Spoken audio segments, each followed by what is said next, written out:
Bonjour Clara. Bonjour. Je suis très très très heureuse de te recevoir sur la chaîne Hors Caméra. Merci d'avoir répondu un grand oui à mon invitation. Comment ça va? Ça va bien. Oui, ça va bien. Alors, eh bien, je ne sais pas si tu sais un petit peu l'élan en fait de la création d'Hors Caméra, mais nous, on va vraiment rencontrer des gens qu'on trouve inspirants. Et vraiment, la personne que tu es est vraiment très inspirante. Et du coup, j'avais vraiment à cœur de venir te rencontrer et que tu nous parles un petit peu de toi. Et surtout de un petit peu l'actualité qui vient de se mettre en place très récemment, puisque le 14 juin. Oui. Qu'est-ce qui s'est passé le 14 juin? J'ai sorti mon premier roman. Voilà, tu as sorti ton premier roman. Et du coup, quel âge as-tu? J'ai 16 ans. Voilà, tu as 16 ans. Et donc du coup, voilà en quoi c'est vraiment une inspiration pour moi, parce que j'aimerais beaucoup que tu nous racontes un petit peu comment, à partir de quel âge tu as commencé à écrire ce livre que, avant toute chose, on va vous présenter, qui se prénomme comment, Clara? Le secret de Freya. Le secret de Freya. Donc voilà, vous pouvez le trouver... on peut le trouver partout. Ouais. Comment, par exemple, ceux et celles qui ont envie de se le procurer, elles peuvent aller, les plateformes de commande, ça se passe comment? Il est sur toutes les plateformes principales comme Amazon, la Fnac ou Cultura. Ouais. Après, il est aussi disponible sur le site de la maison d'édition, qui sont les éditions Spinel. Ok. Et après, on peut le commander dans n'importe quelle librairie. Bon, ok. Bon, voilà. Donc, on va vous en parler parce que c'est vraiment une pépite. Mais avant ça, on va voir comment tu es arrivé à ça à l'âge de 16 ans. Donc, ça a commencé comment cette belle aventure du secret de Freya et sa création? J'ai commencé à l'écrire quand j'avais 13 ans. Donc quand j'étais en 4e, c'était une histoire que j'avais depuis un petit moment dans la tête. Et c'est là que j'ai décidé de commencer à l'écrire. Ok. Et voilà, c'est comme ça que ça a commencé. C'est comme ça que ça a commencé. Parce que toi, Clara, tu as toujours été... tu as toujours aimé la lecture. Oui. Depuis enfant, tu aimes lire? Depuis toujours, j'aimais lire déjà. Ouais. Et c'est pour ça, après, ça a évolué vers l'écriture en plus de ça. D'accord. Oui, parce que je me souviens, moi, de toi petite qui adorait Harry Potter. Oui, parce que quel est du coup un petit peu l'univers qui te plaît dans l'écriture, enfin plutôt dans la lecture, pardon. Tu vas plus aller lire des livres... un petit peu qui parle de magie, quels sont tes goûts, quels sont tes élans? Ouais. Alors de façon générale, c'est l'imaginaire plutôt, donc c'est tout ce qui est de la fiction et dans des genres comme la fantasy, le fantastique ou la science-fiction. Après, ce que je préfère, ça reste la fantasy, mais le reste me plaît aussi, et donc c'est plutôt vers ça effectivement que je suis allée quand j'ai commencé à écrire. C'est le genre vers lequel je me suis tournée. D'accord. Le genre dans lequel oui, tu te sens, enfin, où l'inspiration peut-être vient facilement, aussi. Parce que comment tu pourrais dire que ça vient? Est-ce que ça te serait facile de mettre des mots sur comment l'histoire elle vient? Est-ce que c'est quelque chose que tu pourrais dire qui vient comme ça, spontanément, que c'est quoi les ingrédients finalement? Pour moi, ça dépend. Il y a des choses, il y a des éléments qui vraiment ça vient comme ça d'un coup au moment où on s'y attend le moins, parfois. Ouais. Après, il y a des éléments qui viennent du fait que je lis beaucoup aussi, par exemple de voir quelque chose et de dire ah ça j'aurais préféré comme ça, ou et si ça s'était fait de cette façon-là. Ah oui, ça aussi ça peut donner des idées après du coup, ou de dire et si ça et ça étaient mélangés, ça peut aussi inspirer. Et après, sinon, il y a des fois où vraiment, en recherche d'idées, donc en général, ça je le fais plutôt quand j'ai déjà un concept d'histoire et qu'il y a un élément, je sens qu'il me manque, et là vraiment je suis en recherche active de qu'est-ce que je peux faire qu'est-ce que je peux faire comme ça, et donc j'énumère un peu toutes les idées, et au bout d'un moment je finis par avoir la bonne idée qui va bien, voilà, et ça coule et ça déroule et ça défile. Parce que du coup dans ton livre il y a quand même je veux dire, il est très élaboré en ce sens où l'histoire ça tourne autour de nombreux personnages, nombreux caractères. Ça va voyager dans différents lieux. Enfin, voilà, l'histoire, elle est quand même très très élaborée. C'est pas juste une simple, c'est pas une simple histoire. Enfin, moi, je suis très très admirative de du coup cette construction de tout se dérouler. Je me dis waouh, mais comment on arrive à comme ça son premier jet. Comment t'es arrivé à nous faire une telle œuvre? Alors c'est pas le premier jet. Oui, évidemment. Il y a eu beaucoup déjà de réécriture complète. Où je gardais les idées, mais en termes d'écriture, je gardais rien de ce qu'il y avait avant. Et puis après plusieurs corrections. D'accord. Et après plusieurs avis, et puis les corrections en fonction des avis, après les corrections avec la maison d'édition et tout, donc c'est pas du tout le premier jet. Ouais. Le premier jet est très différent de la version finale. Et après, une fois que je l'ai... Parce que du coup, j'ai commencé à écrire à l'origine sur des carnets, en fait, vraiment à la main. C'est là que j'ai fait mon premier jet. Et après, je suis passée à l'ordinateur, donc du coup, là, j'ai pas eu le choix, j'ai dû tout réécrire. Et donc là, déjà, vu que j'avais déjà les bases, j'avais déjà cette première expérience, ce second jet, du coup, ressemble plus déjà à la version finale. Là, pour le coup, on a les mêmes personnages, les mêmes lieux. Après, même s'il y a des éléments qui ont changé, ça se rapproche déjà plus. Et là, c'est vrai qu'au niveau des éléments, c'est venu assez naturellement, du coup, en fonction, encore une fois, par l'habitude de lire. Du coup, c'est venu assez naturellement de savoir comment organiser l'histoire. D'accord. Mais c'est merveilleux. Et du coup, avant de poursuivre, moi, je vous propose qu'on ait une petite mise en bouche du thème de ce livre. Est-ce que tu voudrais nous présenter en 2 mots finalement de quoi il traite et dans quel univers ça nous emmène, sans dévoiler rien du tout, mais juste comme si on pourrait avoir une lecture finalement de la préface de de quoi ça traite le secret de Freya. Alors donc ça se passe dans un univers de fantasy où il y a des personnages qui ont des pouvoirs magiques, qui sont les druides, sauf que la magie est interdite. Et donc c'est ça le principal conflit du livre, le fait qu'on suit un personnage qui a des pouvoirs mais qui doit le cacher. Donc il y a beaucoup au niveau du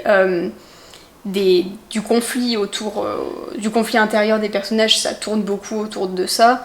Autour du fait que c'est le titre du roman au final, qu'il y a des personnages qui ont des secrets, qui disent pas tout. D'accord. Et donc d'explorer effectivement un peu ce fait que les personnages ne disent pas forcément tout. Pas forcément tout. Et d'être dans la tête du coup du personnage principal qui parfois doit mentir, qui parfois doit cacher des choses sur sa vie pour survivre au final.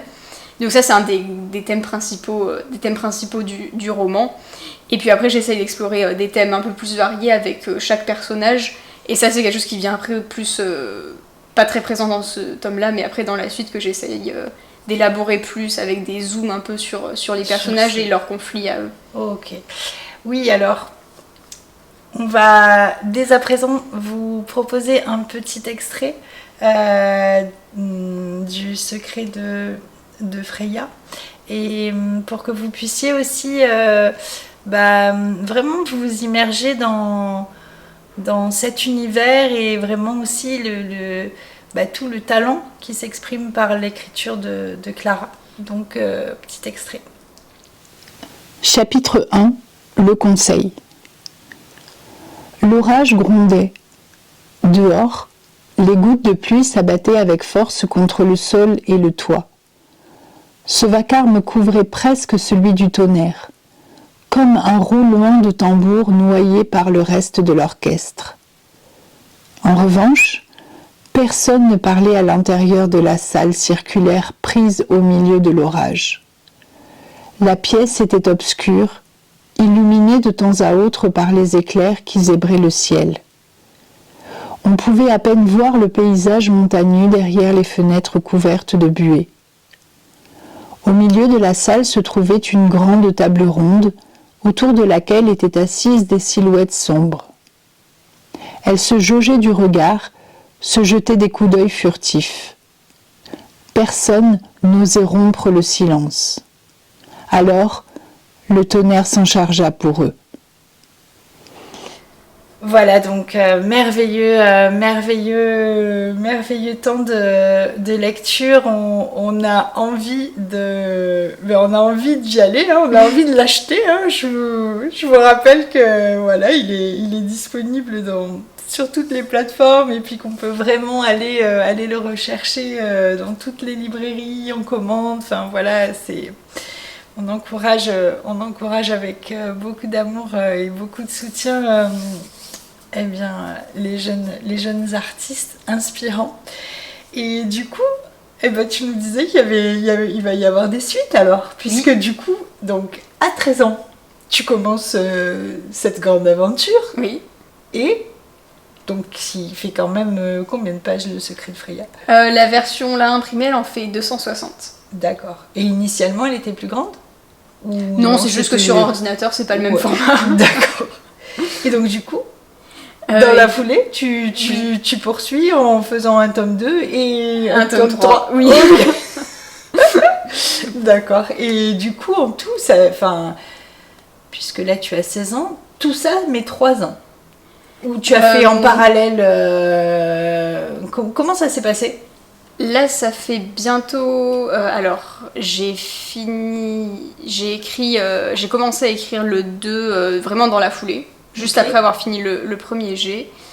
J'ai pas fini la première version parce que là j'étais toujours sur carnet et je me suis dit que sur ordinateur c'était peut-être plus pratique quand même. Donc du coup j'ai d'abord réécrit le premier et ensuite j'ai réécrit donc le deuxième. Et donc j'avais les 3 écrits à un an et demi à peu près après avoir commencé. Et après ça a été surtout des corrections. Plus particulièrement sur le premier du coup bien sûr. Pour précéder donc l'envoi aux maisons d'édition et tout et juste le fait qu'il soit corrigé. Et donc du coup là comment ça se passe ta vie je dirais d'étudiante, puisque du coup tu es en quelle classe là, tu rentres en terminale. Voilà, tu rentres en terminale. Et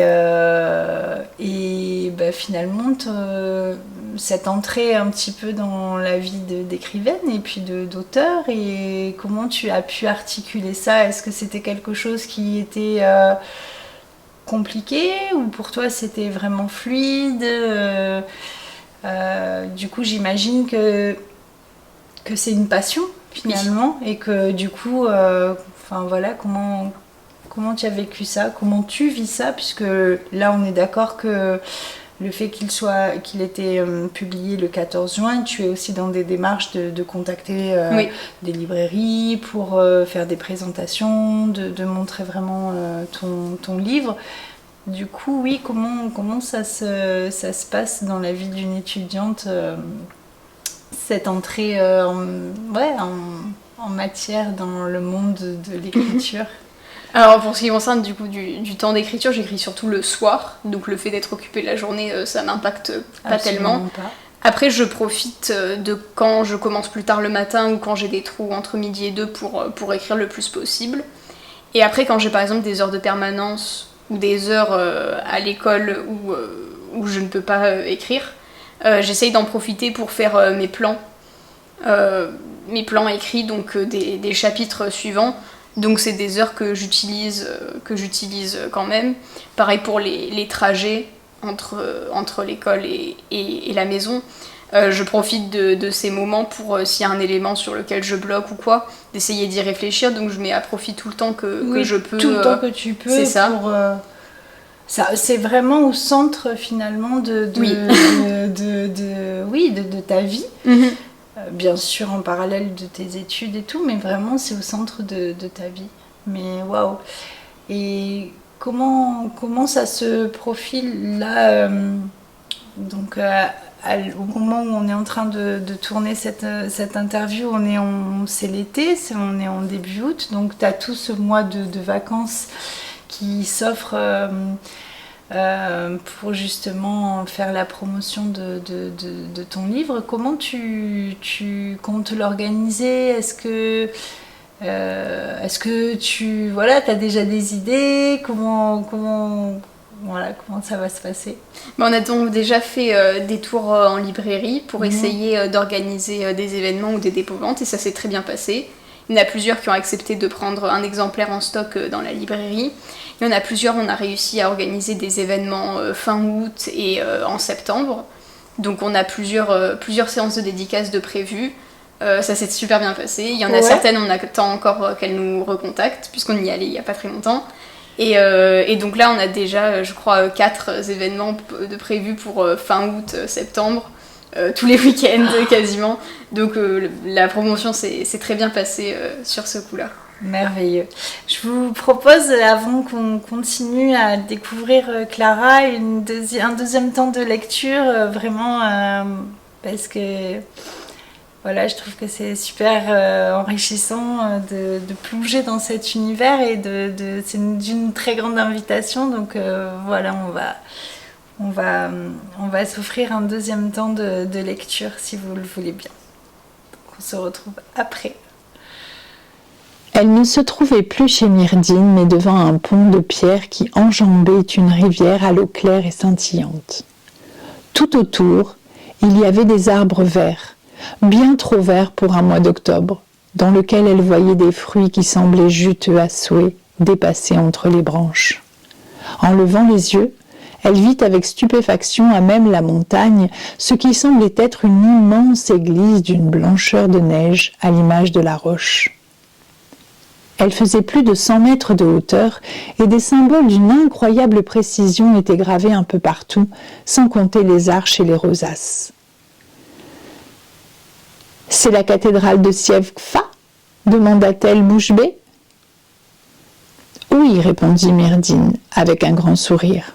« Je vois que tu n'es pas insensible à la beauté des bâtiments. » Freya ne voyait pas comment il serait possible de ne pas rester en admiration devant un tel chef-d'œuvre.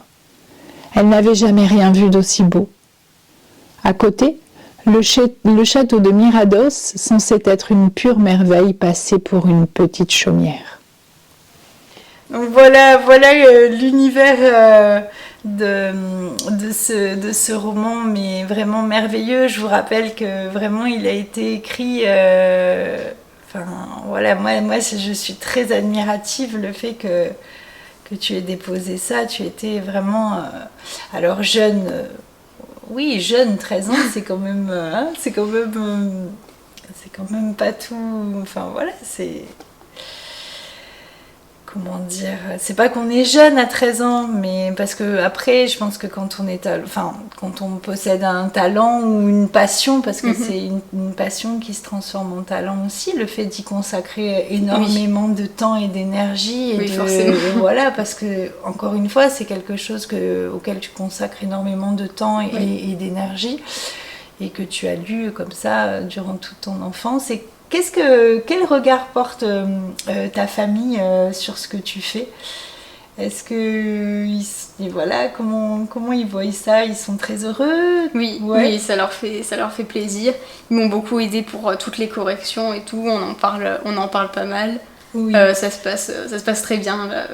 Et oui, j'aime beaucoup quand on essaye de trouver donc des solutions, des façons d'améliorer toutes ces histoires ensemble. Oui, parce que tu as une famille qui est très soutenante, qui est très impliquée et qui te soutient vraiment, qui te soutient à 100%, qui ont de suite cru en toi et qui te soutiennent tout simplement. Et du coup, j'imagine que c'est très aidant et ça donne beaucoup de confiance et de force, quoi. Oui.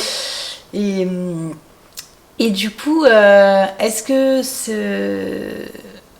comment je pourrais dire, cette passion, c'est quelque chose qui fait que tu envisagerais vraiment d'en faire une profession, d'en faire vraiment quelque chose? Est-ce que ça a fait naître en toi une vocation en te disant waouh, c'est vraiment à ça que j'ai envie de consacrer, ou c'est encore trop tôt et que tu te dis bon ben voilà, c'est pour le moment je fais et puis on verra. Et comment tu ressens? Alors effectivement, si je pouvais en faire ma vie, je dirais pas non. Ouais. Après, donc le fait de travailler sur ça, sur les corrections et tout, ça m'a donné envie et potentiellement de travailler également dans l'édition, dans tout ce qui est donc les corrections des manuscrits, l'accompagnement aux auteurs, parce que c'est quelque chose qui, je pense, me plairait. Donc je pense que je resterai dans tous les cas oui, dans ce secteur-là, dans le secteur du livre et de l'écriture. Après, c'est pas probable que l'écriture, ça soit vraiment à plein temps ce qui me fasse vivre. Mais en tout cas, peut-être de trouver un équilibre ou que ce soit quelque chose à côté, mais de rester dans tous les cas, a priori, dans ce secteur-là, dans cette zone-là, dans ce domaine-là. Et est-ce que du coup, tu as d'autres projets en cours d'écriture? Est-ce que l'écriture, c'est quelque chose que encore aujourd'hui tu consacres du temps parce que une fois que ces 3 tomes sont sortis, bim, il y a d'autres idées qui arrivent et du coup, ça continue à... Comment... oui, ça continue. Ouais, ça continue. C'est chouette. Oui. Parce que là, du coup, je suis presque à la fin d'un premier jet d'une autre histoire. Dont l'idée m'est venue il y a un an, au moment où j'y attendais pas du tout. Et donc là, effectivement, je voulais travailler sur celui-là pendant la sortie. Je voulais pas m'occuper de la suite en attendant le moment où le premier sortait. J'avais pas trop envie d'y être dessus, j'y reviendrai bientôt. Et donc effectivement, là, c'est mon 4e roman, du coup. Merveilleux. Et du coup, voilà. Hop, et là, pareil, le procédé d'écriture aussi fluide. Tu profites de tes temps de libre pour continuer. Oui, là, pour le coup, les vacances, j'ai bien profité. Ouais. Ah c'est merveilleux. Oui, ça semble...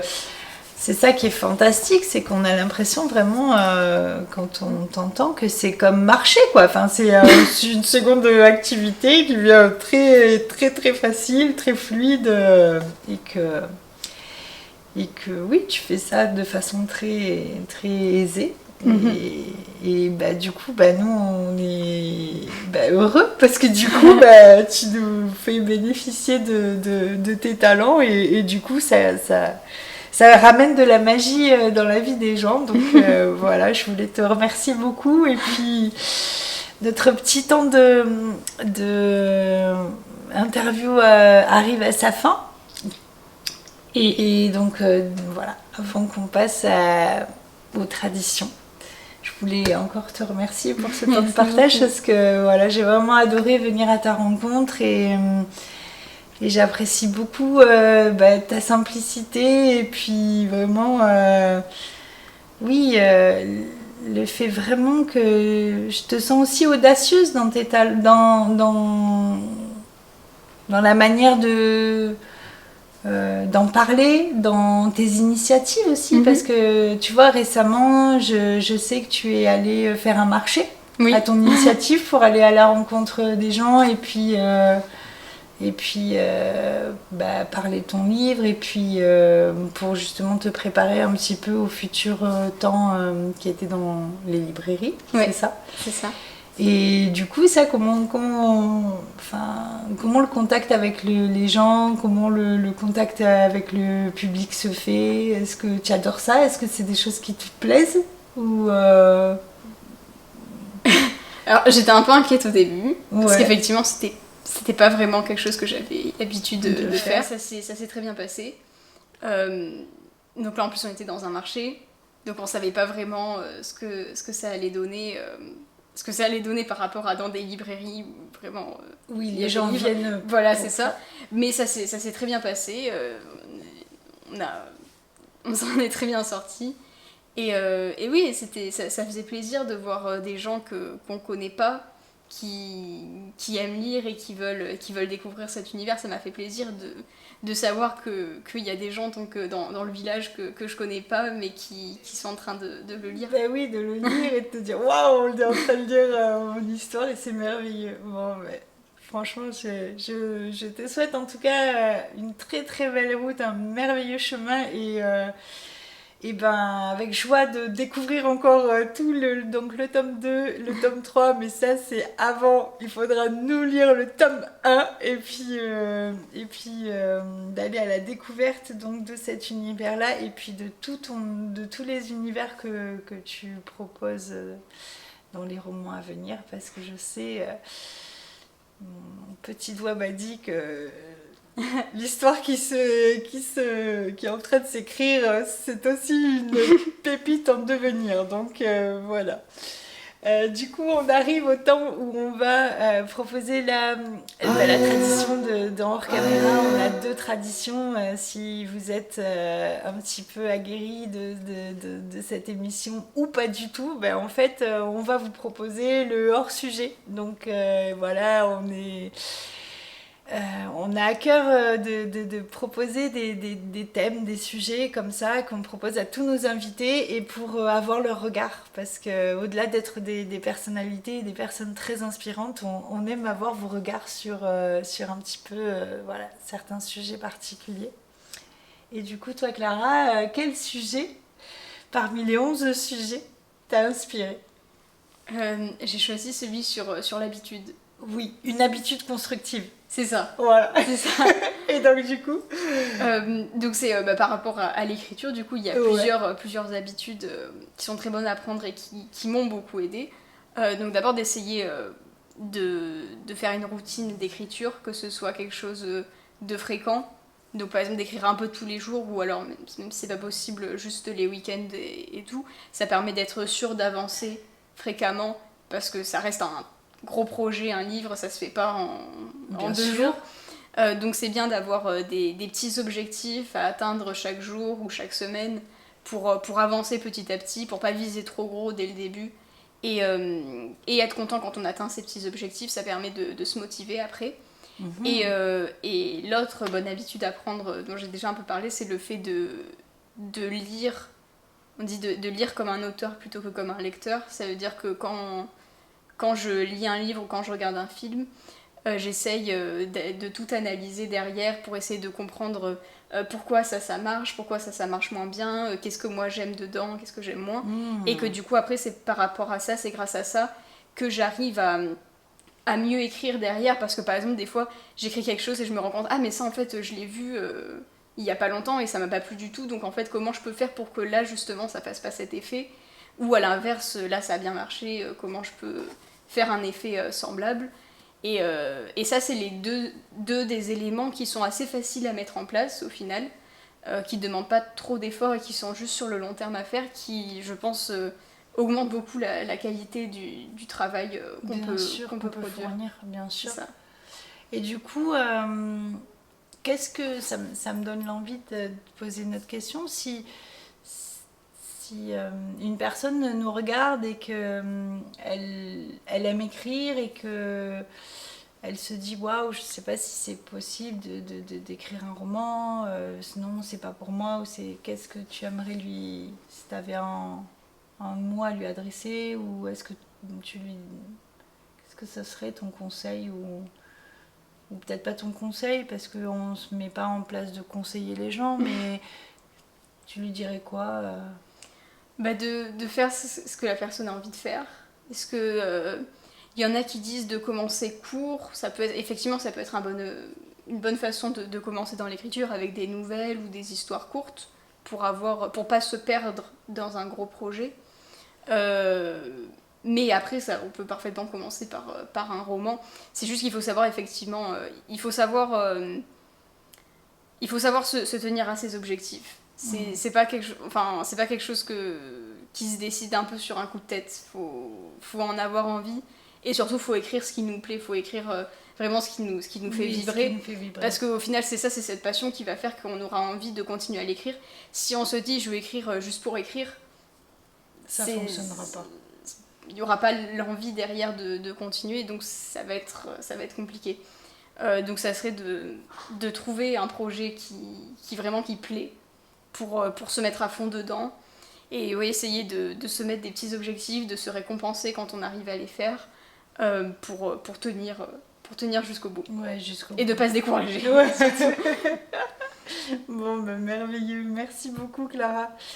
Et ouais, c'est super riche ce que tu partages. Vraiment, c'est des conseils. Je suis vraiment bluffée par la maturité et de tes regards et de ce que tu partages et la richesse de ce que tu partages parce que c'est vraiment très précieux. Je te remercie infiniment.